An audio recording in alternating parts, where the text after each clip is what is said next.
El Evangelio de Mateo termina diciendo lo siguiente, los últimos 3 versos dicen así: Y Jesús se acercó y les habló diciendo: Toda potestad me es dada en el cielo y en la tierra. Por tanto, id y haced discípulos a todas las naciones, bautizándolos en el nombre del Padre, y del Hijo, y del Espíritu Santo, enseñándoles que guarden todas las cosas que os he mandado. Y he aquí, yo estoy con vosotros todos los días, hasta el fin del mundo. Amén. Mi nombre es David Ramírez y quiero compartir en esta oportunidad una situación curiosa que se da en el libro de los Hechos. Aquí vemos cómo el Señor Jesús, en el pasaje que acabo de leer, les dice a sus discípulos que vayan a todas las naciones, dice, hagan discípulos en todas las naciones, bautizándolos en el nombre del Padre, y del Hijo, y del Espíritu Santo. Pero también en el Evangelio de Marcos dice lo siguiente el Señor Jesús: y les dijo, id por todo el mundo y predicad el Evangelio a toda criatura. La orden o la indicación del Señor Jesús es muy clara: id por todo el mundo y predicar a toda criatura, es decir, no hagan acepción de personas. Pero vamos a ver en Hechos, en el libro de los Hechos, un pasaje que es curioso y que pudiera parecer incluso que contradice esta ordenanza del Señor Jesús. Eso lo vamos a encontrar en Hechos capítulo 16, a partir del verso 6. Dice: y atravesando Frigia y la provincia de Galacia, les fue prohibido por el Espíritu Santo hablar la palabra en Asia. Y cuando llegaron a Misia, intentaron ir a Bitinia, pero el Espíritu no se lo permitió.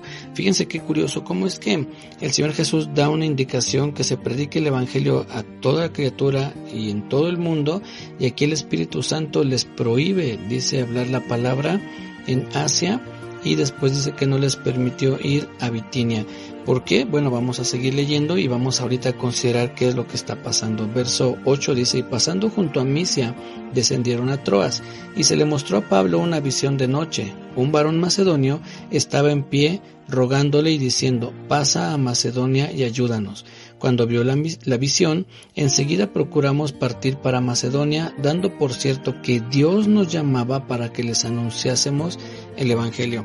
No es que el Espíritu Santo quisiera saltarse, digámoslo así, esos 2 lugares, sino que antes de esos 2 lugares había un asunto, una misión, digámoslo así, que atender, que era en Macedonia. Y entonces vemos cómo Pablo, con los que con él iban, zarpan para ir a este lugar que se llama Macedonia. Dice el verso 11: zarpando pues de Troas, vinimos con rumbo directo a Samotracia, y al día siguiente a Neápolis, y de allí a Filipos, que es la primera ciudad de la provincia de Macedonia. Es decir, fueron a ese lugar. Y más adelante en el verso 14 dice: entonces una mujer llamada Lidia, vendedora de púrpura de la ciudad de Tiatira, que adoraba a Dios, estaba oyendo, y el Señor abrió el corazón de ella para que estuviese atenta a lo que Pablo decía.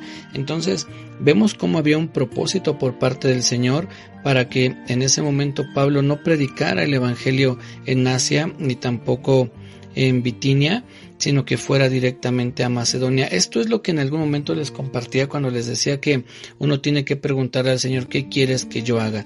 Es cierto que él dijo: id por todo el mundo, pero Señor, ¿quieres que yo vaya por todo el mundo? ¿O quieres más bien que yo, la parte del mundo en la que yo predique, sea tal vez nuestra colonia o a nuestra familia o en nuestra ciudad? No necesariamente tenemos todos que ir por todo el mundo. Entonces aquí vemos cómo el Espíritu Santo cumple esa parte en la que el apóstol Pablo le pregunta: ¿qué quieres que yo haga? Bueno, eso es lo que yo quiero que tú hagas, le habría dicho el Señor Jesús al apóstol Pablo. No quiero que prediques ni en Asia ni en Bitinia, sino que vayas directamente a Macedonia. Y entonces alguien más habría sido enviado tanto a Asia como también a Bitinia. En el caso de Asia estoy seguro, porque recordemos después que en el Apocalipsis se habla de las 7 iglesias que están en Asia. Entonces sí, en algún momento llegó el Evangelio a ese lugar, pero no en este momento cuando Pablo tenía pensado ir, sino hasta que fue el tiempo en que el Señor indicó que debían ir a predicar. Entonces, mis amigos y hermanos, lo que quiero traer en esta noche, en esta oportunidad como reflexión, es que nosotros seamos sensibles a la dirección de Dios. No porque el apóstol Pablo hizo algo, todos tenemos que hacer eso. No porque el Señor Jesús fue a un lugar, todos tenemos que ir de la misma manera a ese lugar, o el apóstol Pedro, o Juan, quien sea. No porque ellos hicieron algo, necesariamente todos tenemos que hacer eso.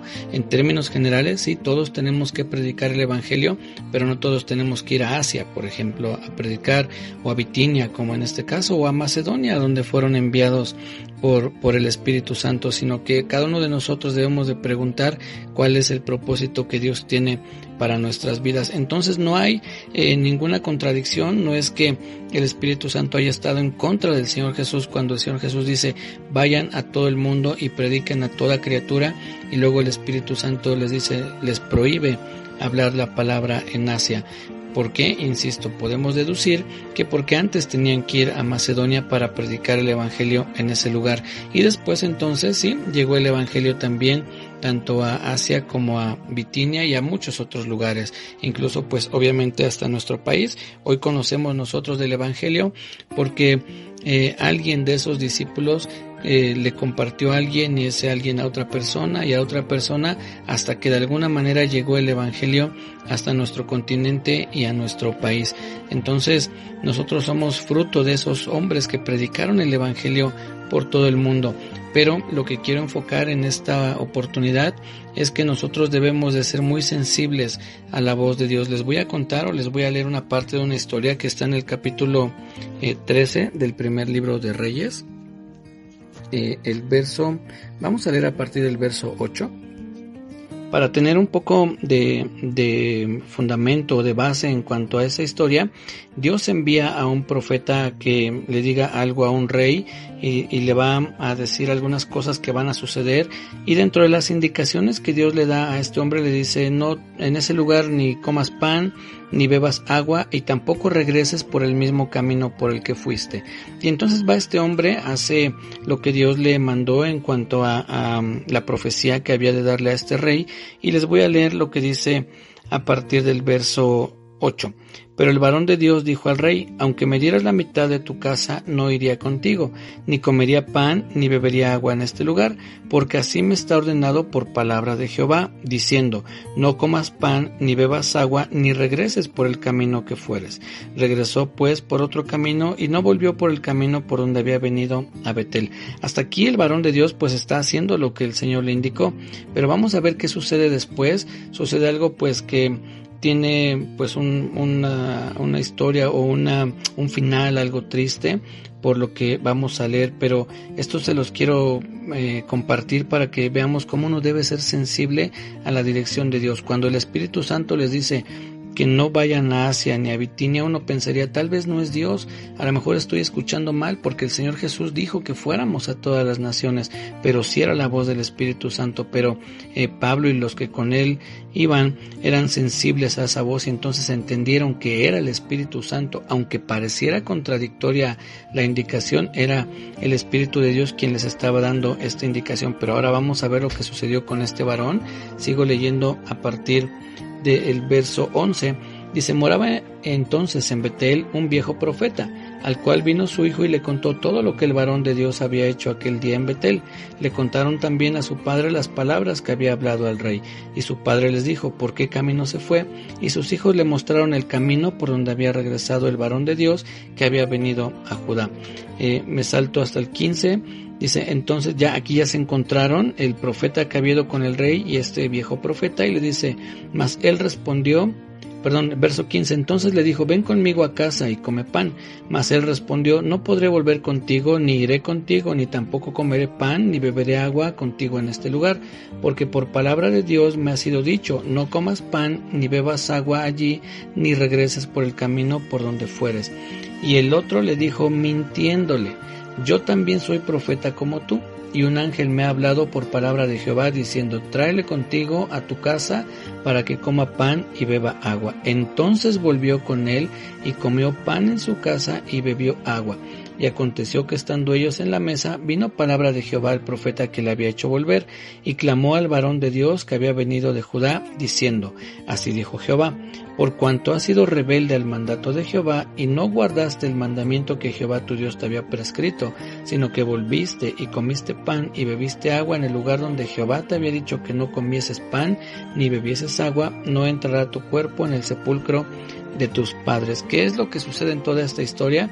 Dios le da una indicación, este hombre lo obedece, luego otro profeta, mintiéndole, le dice, ven, regresa. Dios me dijo, se me apareció un ángel y me dijo que vengas conmigo y que comas pan y que bebas agua. Y entonces este hombre obedece. No tuvo en ese momento este varón el discernimiento, la sensibilidad para saber que no venía de parte de Dios esa indicación, aunque parecía que sí. Le dice, un ángel se me presentó y me dijo que te haga venir. Entonces nosotros debemos ser muy cuidadosos con las instrucciones que recibimos o que percibimos, porque unas que parecen contradictorias, quizás sea Dios quien nos las esté dando, y otras, aunque parezcan que son claras de parte de Dios, tal vez no sea Él quien nos esté diciendo que hagamos algo. Entonces, todo esto se los comparto para que poco a poco vayamos en esa comunión que tengamos con Dios, con el Espíritu Santo, a que aprendamos a discernir su voz, a conocer esa voz que nos indica qué hacer y qué no hacer. Recordemos que el apóstol Pablo dice lo siguiente: la gracia del Señor Jesucristo, el amor de Dios y la comunión con el Espíritu Santo sea con todos vosotros. Nos exhorta, nos anima a tener comunión con el Espíritu Santo. Esa comunión pues es a través de la oración, de la lectura de la Biblia. Entonces vamos a estar en un contacto constante con el Espíritu y vamos a aprender a distinguir su voz, tanto cuando sea Él que nos está diciendo que hagamos algo o que no lo hagamos, pero también vamos a poder diferenciar esa voz que parece ser la de Dios, diciéndonos que hagamos algo que tiene apariencia de piedad, pero que tal vez no sea Dios. Entonces esto se los comparto porque no hay una contradicción como tal en la primera historia que leímos o en los primeros pasajes que consideramos, y en esta otra pues vemos cómo acabó este varón. Después nos cuenta un poco más adelante que un león mata a este profeta por haber oído las palabras mentirosas de otro varón. Entonces tengamos cuidado, mis amigos y hermanos, y una cosa que nos va a ayudar mucho para poder conocer la voz de Dios es leer su palabra. Cuando nosotros conozcamos su palabra a profundidad, antes de tomar una decisión de manera pronta, vamos a considerar, a ver, yo recuerdo que en la Biblia hay una historia así, no, mejor voy a preguntarle a Dios, ¿eres tú realmente? Confírmame a través de tu palabra, dame alguna señal de que eres tú quien quiere que haga esto o quien no quiere que lo haga. Pero tenemos que conocer a nuestro Dios a través de su palabra, tenemos que acercarnos a Él a través de la oración y entonces fomentar esa comunión, y también pues vamos a ir aprendiendo a reconocer la voz de nuestro Señor para que no seamos engañados. Esa es la forma en que nos vamos a librar del engaño que pueda venir a nuestras vidas. Así que, mis amigos y hermanos, pues consideren lo que les comento y espero que pueda ser de utilidad para su vida. Nos saludamos pronto nuevamente en otro audio, en otra breve reflexión, para seguir conociendo de nuestro Dios, para tener un poco más de comunión con Él también a través de las enseñanzas. Espero que esta pues aporte bendición y conocimiento de nuestro Dios a su vida. Nos vemos pronto, cuídense mucho, Dios les bendiga y les guarde, que Dios guarde su salir y su entrar y que bendiga a cada uno de ustedes. Nos saludamos pronto, reciban un muy fuerte abrazo en nombre de Jesús. Amén.